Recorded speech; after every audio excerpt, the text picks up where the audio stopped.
শ্রী শ্রী সদ্গুরু সঙ্গ দ্বিতীয় খণ্ড। গ্রন্থকার শ্রীমৎ কুলদানন্দ ব্রহ্মচারীজি মহারাজ। কুতুর কথা, মা ঠাকুরানীর প্রত্যাবর্তন। পয়লা শ্রাবণ 1297। আজ মধ্যাহ্নে অবকাশ পাইয়া ঠাকুরকে মা ঠাকুরানীর কথা জিজ্ঞাসা করিলাম। বলিলাম, এতদিন হলো মা চলে গিয়েছেন, তার কোনো খোঁজ খবর তো এ পর্যন্ত পেলাম না। তিনি কি যথার্থই আর আসবেন না? ঠাকুর: তা বলেছি তো, কুতুর প্রতি একটু আকর্ষণ আছে। যদি আসেন, কুতুর জন্যই আসবেন। যেসব মহাত্মা ওকে নিয়ে গেছেন, তাঁরা ইচ্ছে করলেই ওই আকর্ষণটুকুও কাটায় দিতে পারেন। তাই ওর আশা সম্বন্ধে নিশ্চয় করে কিছু বলা যায় না।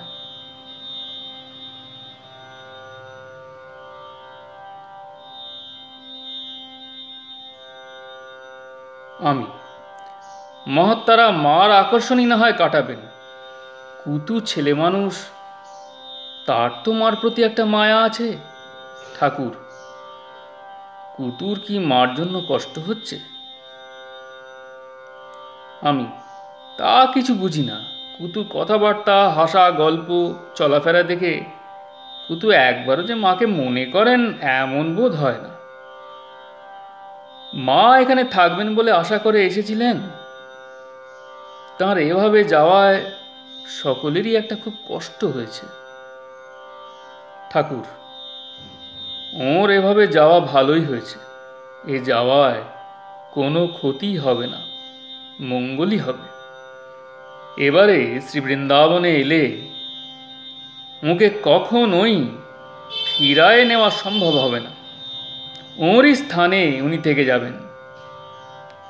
এই সব কারণেই ওকে শ্রী বৃন্দাবনে আসতে বারংবার নিষেধ করেছিলাম। এই সময় কুতু আসিয়া ঠাকুরকে বলিলেন, বাবা, মা যে পাঠ শুনতে আসেন, প্রায় মাকে দেখতে পাই।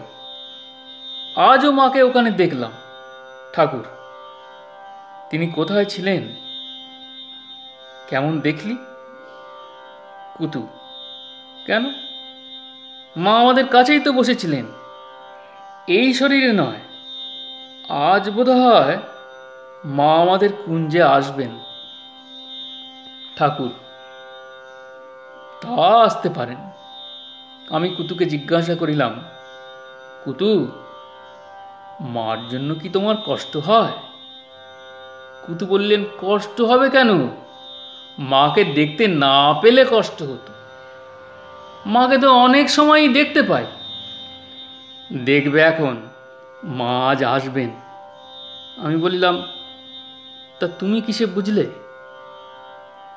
কুতু আমার কথায় একটু বিরক্ত হইয়া বলিলেন, আবার বুঝাবুঝি কি? শুনতে পেলে না? বাবাও যে বললেন। হঠাৎ এ সময় কুতু ঠাকুরকে বলিলেন, বাবা, আমার এমন হয় কেন? দিনের বেলায়ও যখন জেগে থাকি, তখনও স্বপ্ন বলে মনে হয়।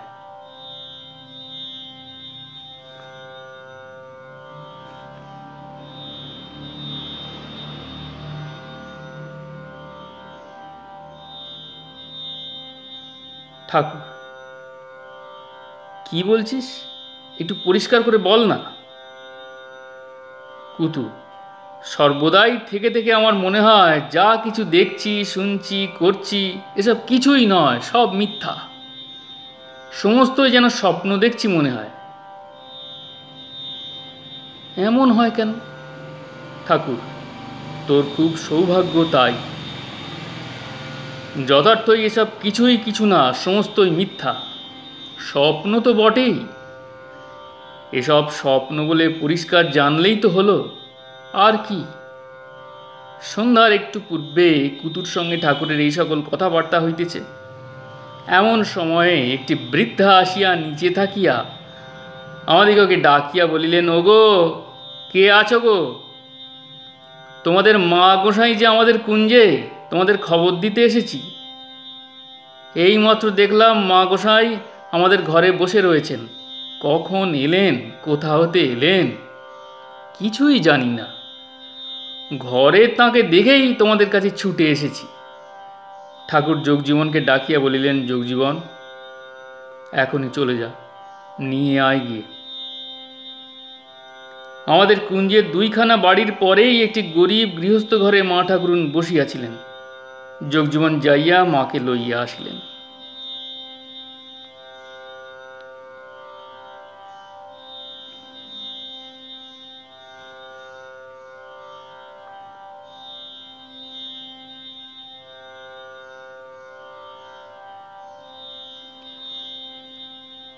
মার শরীরের বিশেষ কোনোই পরিবর্তন দেখিলাম না। পরিবর্তনের মধ্যে পরিধানে মাত্র গৈরিক বসন।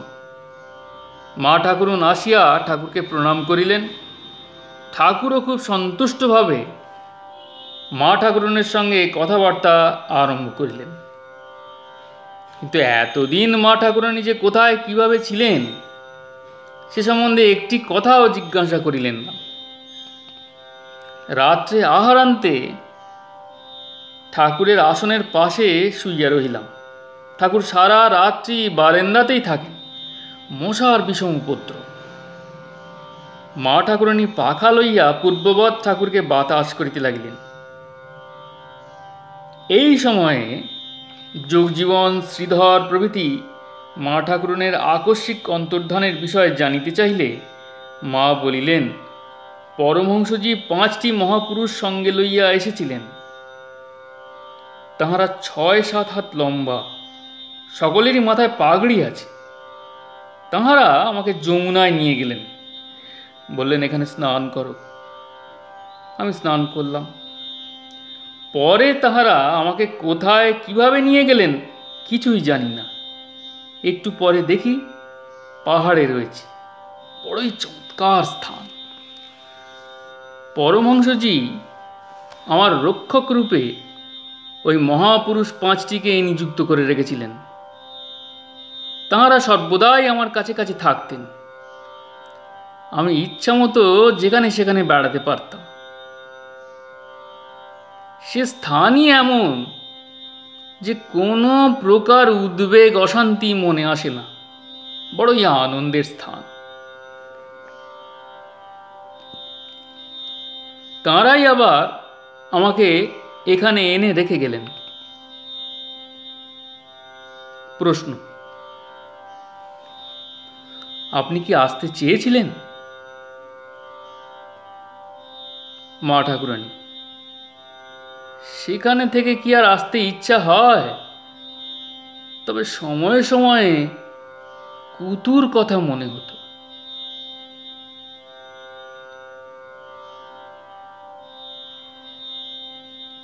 আমার কৌমার্যের আকাঙ্ক্ষা প্রকাশ। 2রা শ্রাবণ 1297। পিত্তশূল বেদনা আমার সম্পূর্ণরূপে আরোগ্য হইয়াছে। এই রোগের উপশমে আমার একটি উদ্বেগ জন্মিয়াছে। শরীর সুস্থ হইল। এখন আর ঠাকুর হয়তো বেশি দিন আমাকে তাহার সঙ্গে রাখিবেন না। দেশে গেলেই দাদারা আমাকে পড়াশোনা করিতে বলিবেন। সে তো আমার পক্ষে যমযাতনা অপেক্ষাও কষ্টকর। লেখাপড়া না করিলেও চাকরি তো আমার করিতেই হইবে। তখন সকলে আবার আমাকে বিবাহ করিতে অবশ্যই বাধ্য করিবেন। এ সকল উৎপাত হইতে কি উপায় রক্ষা পাই? হরিবংশ পাঠের পর আজ ঠাকুরকে বলিলাম, কয়দিন ধরে আমি বড় উদ্বেগ ভোগ করিতেছি, আপনাকে সব বলিতে ইচ্ছা হয়। ঠাকুর বলিলেন, উদ্বেগ কেন? খুলে বলো। উৎসাহ পাইয়া আমি প্রাণ খুলিয়া এই প্রকার বলিতে লাগিলাম, আমার শরীর বেশ সুস্থ হইয়াছে। এখন আমি কি করিব? দেশে গেলেই তো দাদারা আমাকে স্কুলে দিবেন, কিন্তু লেখাপড়া অনেক কাল ছাড়িয়া দিয়াছি। নূতন করিয়া আবার যে পড়াশোনা করিয়া পরীক্ষা পাশের চেষ্টা করা, সে আমার বড়ই কষ্টকর মনে হয়। সেদিকে আমার রুচিও একেবারেই নাই। তারপর তাঁরা যদি আমাকে চাকরি জুটাইয়া দেন, তাহাতেও আমার যাতনার এক শেষ হইবে। লেখাপড়া কিছু শিখি নাই, চাকরি করিতে হইলে খুব সামান্য আয়ের চাকরি করিতে হইবে। চাকরি হইলে তখন আবার সকলে আমাকে বিবাহ করিতে বাধ্য করিবেন। বিবাহ করিলে অল্প আয়ে নিজ পরিবার ভরণ পোষণই আমার পক্ষে শক্ত হইবে। পরিবার ক্রমে বৃদ্ধি হইলে তখন যে কি করিব বুঝি না। তারপর চাকরি করিলেই 10 জনে কিছু না কিছু আমার নিকটে প্রত্যাশা করিবে। আমার অবস্থা কেহই ভাবিবে না, অথচ আকাঙ্ক্ষা মতো প্রাপ্ত না হইলে সকলেই বিরক্ত হইবে। যাহারা আমাকে এখন এত ভালোবাসেন, এই চাকরি করার দরুনই আমার উপরে তাহাদের অসৎভাবের সৃষ্টি হইবে। বহুকাল আমি রোগ শূন্য অবস্থা ভোগ করি নাই। যদিও এখন আমার শরীর সুস্থ আছে, সামান্য অনিয়মে আবার ব্যাধিগ্রস্ত হইতে পারে। আমার ভিতরের অবস্থা যে প্রকার শোচনীয়,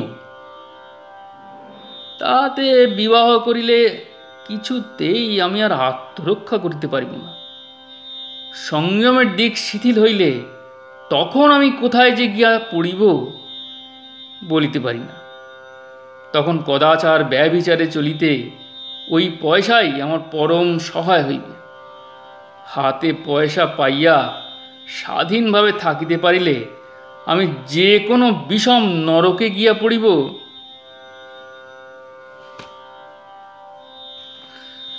হাতে পয়সা পাইয়া স্বাধীনভাবে থাকিতে পারিলে আমি যে কোন বিষম নরকে গিয়া পড়িব তা কিছুই জানি না।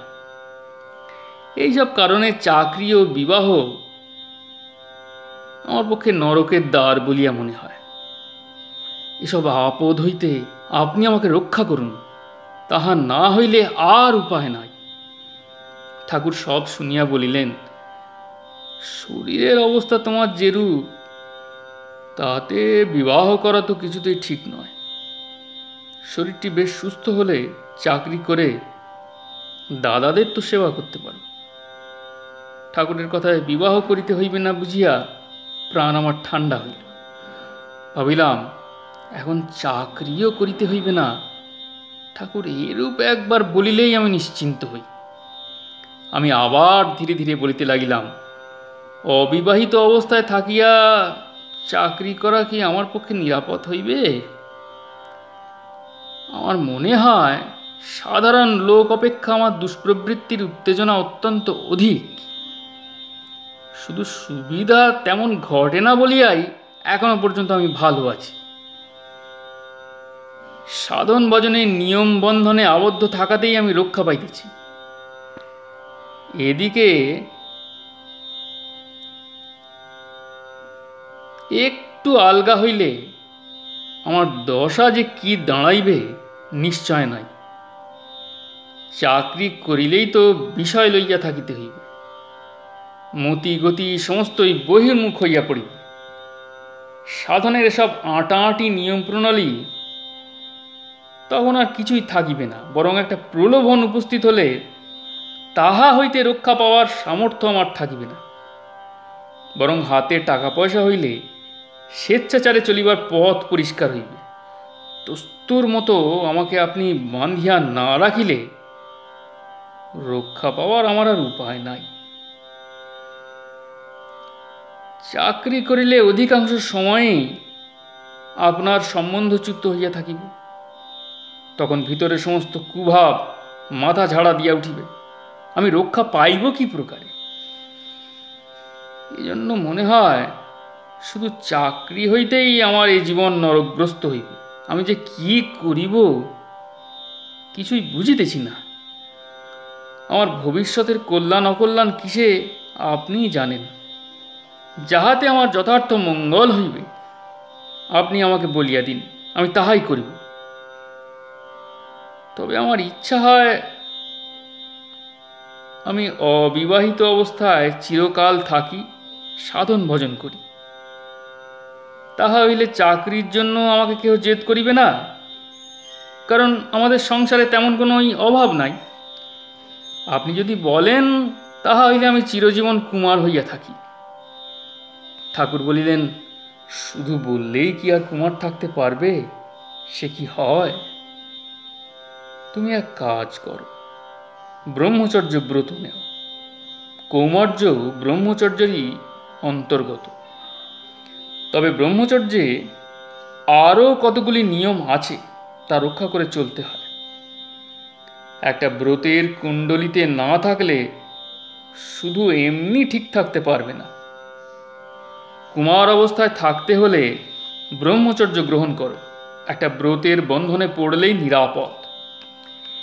3 দিন তুমি গিয়ে এ বিষয়ে বেশ করে চিন্তা করো। ব্রত নিয়ে উহা ঠিক মতো প্রতিপালন করতে হয়, না হলে অপরাধ হয়। এসব ভালো রূপ চিন্তা করে আমাকে বলো, পরে ব্রহ্মচর্য দেওয়া যাবে। জয় গুরু, জয় গুরু, জয় গুরু, জয় গোস্বামী। প্রণাম।